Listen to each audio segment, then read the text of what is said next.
Your time starts now. அனைவருக்கும் வணக்கம். என் பெயர் அபிலாஷ். நான் 3ஆம் ஆண்டு மருத்துவ மாணவன். இன்று நான் பேச வந்துள்ள தலைப்பு செயற்கை நுண்ணறிவின் மூலம் எவ்வாறு செப்சிஸ் எனப்படும் தொற்றை நாம் கண்டறிய போகிறோம். இன்று நாம் விவாதிக்கவிருக்கும் முக்கிய நோக்கங்கள் அறிமுகம், மருத்துவ சிக்கல்கள், செயற்கை நுண்ணறிவு மேலோட்ட பார்வை, ஆரம்ப நிலையிலேயே கண்டறிதல், நோயின் பண்பு வகைகளை பகுப்பாய்வு செய்தல், தனிநபருக்கான சிகிச்சை, சவால்கள், எதிர்நோக்கு மற்றும் நிறைவு. முதலில் செயற்கை நுண்ணறிவின் மூலம் எவ்வாறு நாம் செப்சிஸ் எனும் தொற்றை கண்டறிவது என்பதை நாம் ஆலோசிக்கும் முன் செப்சிஸ் என்பது என்னவென்று நாம் புரிந்து கொள்ள வேண்டும்.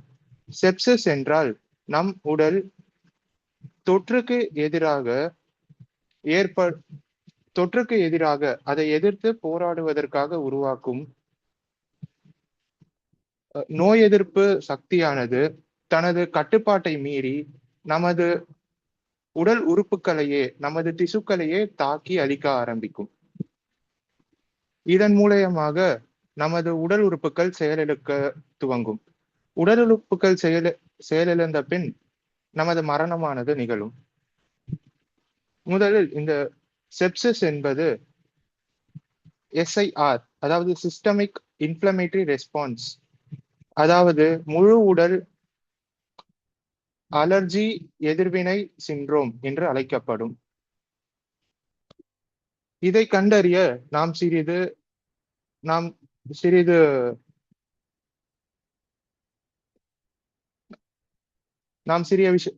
சில விஷயங்களை காண வேண்டியதுள்ளது. இப்பொழுது ஒரு நோயாளியின் வெப்பநிலை 104 டிகிரி ஃபாரன்ஹீட்டுக்கு அதிகமாகவோ அல்லது 96.8 டிகிரி ஃபாரன்ஹீட்டுக்கு குறைவாகவோ இருந்தால், மற்றொன்று நமது சுவாச விகிதம், அதாவது ரெஸ்பிரேட்டரி ரேட் எனப்படுவது 20க்கும் அதிகமாக, அதாவது ஒரு நிமிடத்திற்கு 20 முறைக்கும் அதிகமாக இருந்தால், நமது இதய துடிப்பு எனும் ஹார்ட் ரேட் ஒரு நிமிடத்திற்கு 90க்கு மேல் இருந்தால், WBC என்று அழைக்கப்படும் வெள்ளை இரத்த அணுக்கள் 12,000க்கு அதிகமாகவோ 4,000க்கு குறைவாகவோ இருந்தால், அல்லது PCO2 32 mmHg குறைவாக இருந்தால், அந்த ஒரு நோயாளிக்கு SIR எனப்படும் முழு உடல் அலர்ஜி எதிர்வினை சிண்ட்ரோம் இருக்கிறது. இப்பொழுது நாம் பார்த்த இந்த விஷயங்களை வைத்து செப்சிஸ் என்பதை நாம் எவ்வாறு கண்டறிவது? ஒருவருக்கு செப்சிஸ் இருக்கிறது என்று நாம் முடிவு செய்வதற்கு முன் நாம் பார்க்க வேண்டிய ஒரு விஷயம் என்னவென்றால், செப்சிஸ் இருப்பவருக்கு 2 அல்லது அதற்கும் மேற்பட்ட SIR அறிகுறிகள் உறுதி செய்யப்பட வேண்டும். ஒரு நோயாளிக்கு 2 அல்லது அதற்கும் மேற்பட்ட SIR அறிகுறிகள் இருந்தால் அவருக்கு செப்சிஸ் உள்ளது என்று அர்த்தம். செப்சிஸ் என்பது கடுமையான செப்சிஸாக மாறும். கடுமையான செப்சிஸ் என்று நாம் எப்பொழுது கூறுவோம் என்றால், செப்சிஸ் உடன் உறுப்புகளின் செயல்திறன் குறையும் போது நமது இரத்த அழுத்தம் 90க்கு கீழ் செல்லும், அதாவது ஹைப்போடென்ஷன் என்னும் நிலையை நாம் அடைவோம். அதோடு சேர்த்து நம் உடலில் லாக்டேட் அளவு 4 மில்லிமோலுக்கு அதிகமாக இருக்கும். கடுமையான செப்சிஸிற்கு அடுத்து அந்த நோயாளி செப்டிக் ஷாக் எனும் ஒரு நிலையை அடைவார். இதுதான் இந்த தொடரின் கடைசி நிலை. செப்டிக் ஷாக் எனும் நிலை எப்பொழுது வரும் என்றால், உறுப்புகள் செயலிழக்க தொடங்கும் பொழுது, அது அதன் சேதாரத்தின் அறிகுறிகள் வெளிப்படும் போது, அல்லது லாக்டேட் அளவு 4 மில்லிமோலிற்கு அதிகமாக இருந்தால், இல்லையேன் இதய துடிப்பு 90க்கு கீழ் இருந்தால் நாம் அதை செப்டிக் ஷாக் என்று சொல்லுவோம். அடுத்தபடியாக நாம் செல் நாம் உலகளாவிய அளவில் செப்சிஸின் நிகழ்வு விகிதத்தை பார்க்க போகிறோம். உலக அளவில் ஆண்டுக்கு 4.89 கோடி பேர் செப்சிஸினால் பாதிக்கப்படுகிறார்கள். இதில் 1.1 கோடி பேர் மரணிக்கிறார்கள். இது தோராயமாக 1/3 ஆகும்.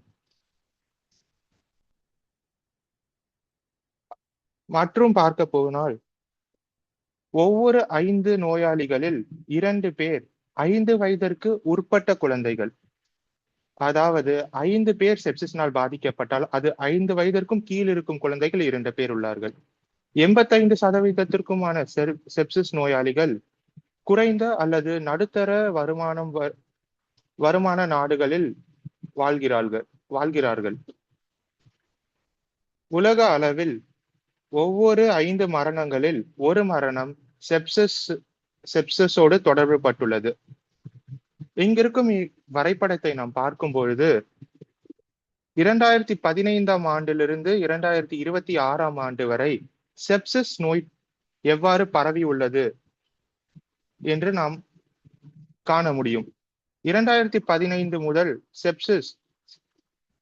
செப்சிஸின் விகிதம் அதிகரித்து 2021ஆம் ஆண்டு, அதாவது கொரோனா இருந்த காலத்தில் செப்சிஸ் தனது உச்சத்தை அடைந்தது. அதாவது அந்த ஆண்டு மட்டும் 5.2 கோடி பேர் செப்சிஸினால் பாதிக்கப்பட்டனர். அது பிறகு அந்த கொரோனா நேரத்தில் நமக்கு ஏற்பட்ட விழிப்புணர்வின் மூலம் நாம் செப்சிஸின் அளவை கட்டுப்படுத்த முடிந்தது. அதன் பிறகு 2024ஆம் ஆண்டு முதல் 2026ஆம் ஆண்டு வரை சிறிதளவு செப்சிஸின் தாக்கம் அதிகரித்துள்ளது. இப்பொழுது நாம் செப்சிஸை கண்டறிவதில் என்ன சிரமம் உள்ளது என காணப்போகிறோம். செப்சிஸை கண்டறியும் முன் செப்சிஸ் எவ்வாறு ஒருவரை பாதிக்கிறது என்று நாம் அறிய வேண்டும். ஒரு தொற்றானது அதாவது செப்சிஸ் ஒருவருக்கு வரும்பொழுது அவரது நோய் எதிர்ப்பு அமைப்பில் கட்டுப்பாட்டை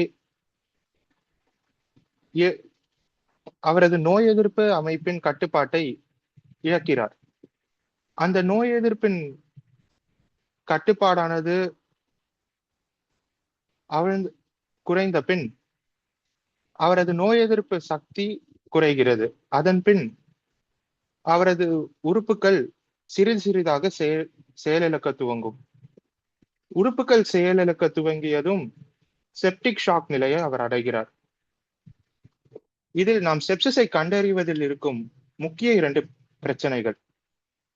முதலாவதாக பல்வேறு வகையான வெளிப்பாடுகள். செப்சிஸ் என்பது அனைவருக்கும் ஒரே போல் வராது. ஒவ்வொருவருக்கும் ஒவ்வொரு போல் அது வரும். மற்றொரு பிரச்சனை வேகமாக நிலையானது மோசமாகும். அதாவது இப்பொழுது ஒருவருக்கு செப்சிஸ் இருக்கிறது என்று கண்டுபிடித்தால் அல்லது கண்டுபிடிக்கும் முன்னே அவரது நிலை மிகவும் மோசமாக இருக்கும்.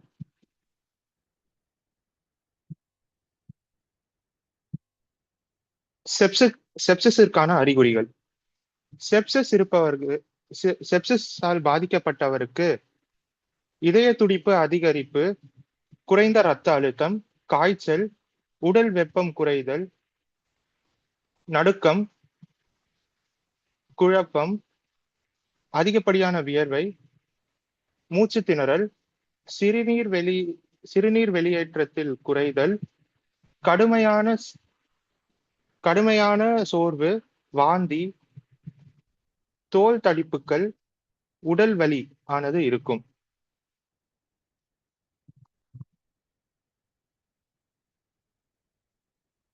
அடுத்தபடியாக செயற்கை நுண்ணறிவின் பங்கு.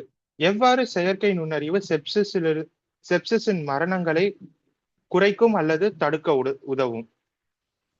முதலில் செயற்கை நுண்ணறிவை நாம் எவ்வாறு செப்சிஸோடு பொருத்துவது? செப்சிஸ் செயற்கை நுண்ணறிவு என்பது மருத்துவ தரவுகளை பகுப்பாய்வு செய்து எளிதில் காண முடியாத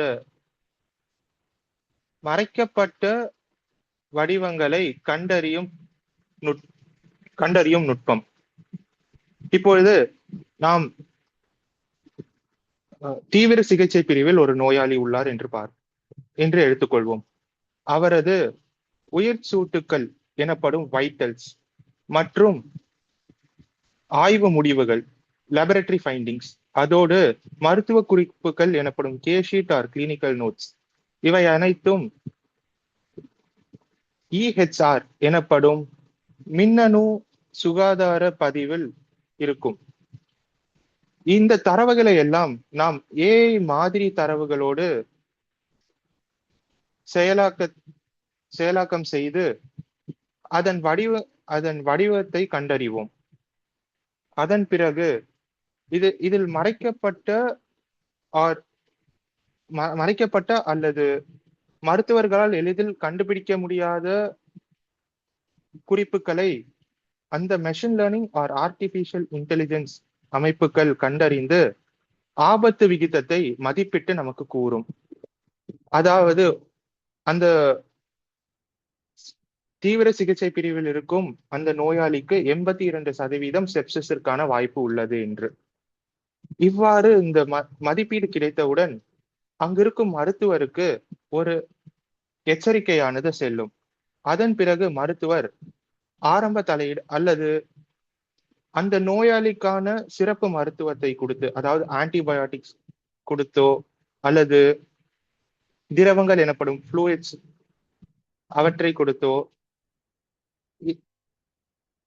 செப்சிஸினால் ஏற்படவிருக்கும் அந்த மரணத்தை தடுக்க முடியும். இப்பொழுது நாம் செயற்கை நுண்ணறிவு செப்சிஸில் எவ்வகைய பங்கை ஆற்றும் என்று காண உள்ளோம். செப்சிஸ் நாம் இப்பொழுது மொத்தம் 4 வகையான செப்சிஸின் பயன்களை செப்சிஸில் செயற்கை நுண்ணறிவிற்கான பயன்களை காண்போம். செப்சிஸின் ஆரம்ப கண்டறிதல், அதாவது இப்பொழுது அந்த நோயாளிக்கு நாம் செப்சிஸ் இருப்பது என்பதை கண்டறியவில்லை அல்லது ஆரம்பத்தில் கண்டறியவில்லை. அவரது உறுப்புகள் செயலிழக்க தொடங்கும். அதைத் தொடர்ந்து அவர் மரணிப்பார். இதுவே நாம் இந்த AI ஆர் செயற்கை நுண்ணறிவை வைத்து முன்கூட்டியே எச்சரிக்கை பெறுகிறோம். அதோடு உடனடி சிகிச்சை அளித்தால் இறப்பின் வாய்ப்பை குறைக்க முடியும். இரண்டாவது பயன், ஆபத்து நிலை மதிப்பீடு. இப்பொழுது ஒரே நேரத்தில் 2 அல்ல அதற்கு மேற்பட்ட செப்சிஸ் நோயாளிகள் செப்சிஸால் பாதிக்கப்படும் நோயாளிகள் இருக்கிறார்கள். அதில் முதலில் யாரை காப்பாற்றுவது என்ற குழப்பம் நேரிடும். இந்த செயற்கை நுண்ணறிவு ஒவ்வொரு நோயாளியின் அந்த ஆபத்து மதிப்பீடை நமக்கு காட்டும். அதன்படி எவரது உயிர் அதிக ஆபத்தில் உள்ளதோ அவருக்கு முன்னுரிமை கொடுத்து காப்பாற்ற முடியும். அது இல்லாமல் தேவையற்ற மனித உழைப்பை இது குறைக்கும்.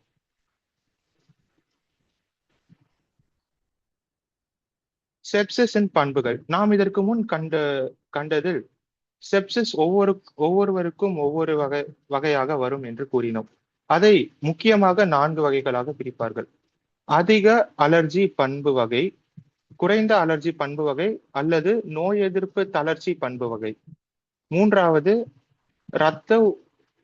இரத்த உறைவு சீர்கேடு பண்பு வகை. கடைசியாக உருப்பாதிக்க பண்பு வகை. இந்த ஒவ்வொரு பண்பு வகைக்கும் ஏற்றவாறு செப்சிஸ் ஆனது ஒவ்வொருவருக்கு வரும். ஒரு சிலருக்கு உறுப்புகள் உடனடியாக செயலிழந்து விடும். ஒரு சிலருக்கு முதலில் அலர்ஜி பண்பு வகை வந்துவிட்டு பிறகு உறுப்புகள் செயலிழக்க துவங்கும். இவ்வாறு ஒவ்வொருவருக்கும் ஒவ்வொரு வகையில் வரும். தனிப்பட்ட சிகிச்சை. இப்பொழுது ஒவ்வொருவரின் உடலும் ஒவ்வொரு மருந்துக்கு ஒவ்வொரு போல் செயல்படும்.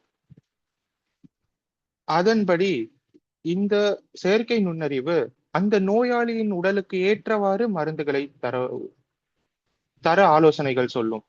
இதன் மூலம் நாம் ஆன்டிமைக்ரோபியல் ரெசிஸ்டன்ஸ் எனப்படும் நுண்ணுயிர் கிருமிகளால் வரும் நுண்ணுயிர் கிருமிகளுக்கு மருந்தின் மூலம் ஏற்படும் அந்த ஒரு எதிர்ப்பை நம்மால் குறைக்க முடியும். அதுவும் இல்லாமல் இந்த சிகிச்சையின் மூலம் இந்த தனிப்பட்ட சிகிச்சையின் மூலம் அந்த நோயாளியின் உடல் வெகு விரைவாக தேரும் மற்றும் மருத்துவருக்கான அந்த உழைப்பும் குறையும். இப்பொழுது இந்த உலகில் ஒவ்வொரு விஷயத்துக்கும் விமர்சனங்கள் உண்டு. அதே போல் செப்சிஸை கண்டறிதலில் செயற்கை நுண்ணறிவிலும் விமர்சனங்கள் உண்டு. அது என்னவென்றால், வலுவான ஆர்சிடி எனப்படும் ரேண்டமைஸ் கண்ட்ரோல் ட்ரையல் ஆதாரங்கள் பற்றாக்குறை. இரண்டாவது, செயற்கை நுண்ணறிவின் மூலம் செப்சிஸை கண்டறியும் தொழில்நுட்பம் வெகுவாக பயன்பாட்டில் இல்லை. இது பயன்படுத்தப்படுகிறது, ஆனால் மிகவும் குறைந்த இடங்களில். எடுத்துக்காட்டுக்கு Cleveland clinic in America, John Hopkins hospital in America, சிங்கப்பூரில் சீரா எனும் ஒரு தொழில்நுட்பத்தின் மூலம் செப்சிஸை கண்டறிகிறார்கள். அதுக்கடுத்து எச்சரிக்கை சோர்வு. இப்பொழுது இந்த செயற்கை நுண்ணறிவு ஒரு நாளைக்கு ஒரு 5-6 முறை அந்த நோயாளிக்கு செப்சிஸ் வரும் அபாயம் உள்ளது என்று மருத்துவருக்கு எச்சரிக்கை கொடுக்கிறது. 5 முறையும் செப்சிஸ் வரவில்லை. 6வது முறை இது எச்சரிக்கை தரும்பொழுது இயல்பாகவே மருத்துவரோ செவிலியரோ யாரோ அங்கு பணியில் இருப்பவர் இதை பெரிதாக கண்டுகொள்ள மாட்டார்கள் அல்லது அலட்சியமாக எடுத்துக்கொள்ளும் வாய்ப்புகள் அதிகமாக உள்ளது. அடுத்த விமர்சனம் காரணம் இல்லாமை. இப்பொழுது இந்த செயற்கை நுண்ணறிவு ஒரு நோயாளிக்கு செப்சிஸ் வரும் என்று எச்சரிக்கை கொடுத்தால் அது ஏன் வருகிறது, எதனால் வருகிறது, அதன் எச்சரிக்கையை அதனால் நியாயப்படுத்த முடியாது.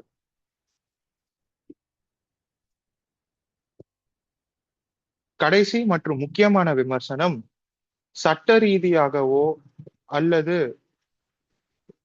வேறு ரீதியாக பாகுபாடு கவலைகள்.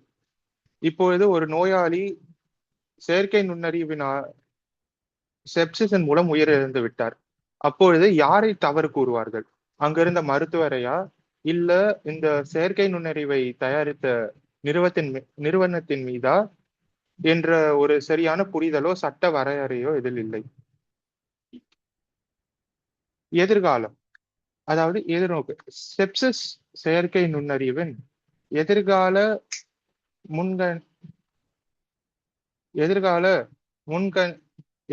முன்கணிப்பில் அதாவது ஒருவருக்கு செப்சிஸ் வர உள்ளது என்று அது முன்னே கணிப்பது மட்டும் இல்லாமல் தனிப்பயன், அதாவது ப்ரிசைஸ் ஆர் பிரெசிஷன் மெடிசன் அல்லது தனிப்பட்ட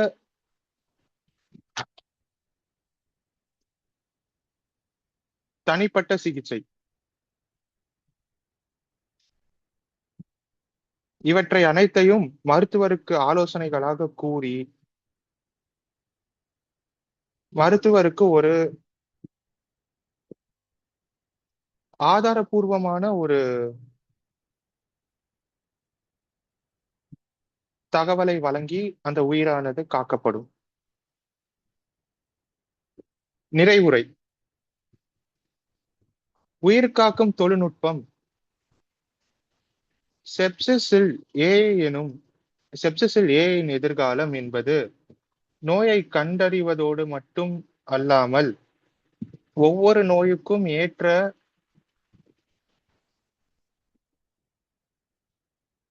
தனி பயன்பாட்டை மற்றும் ஆதாரபூர்வமான சிகிச்சை முடிவுகளை வழங்கி உயிரை காக்கும்.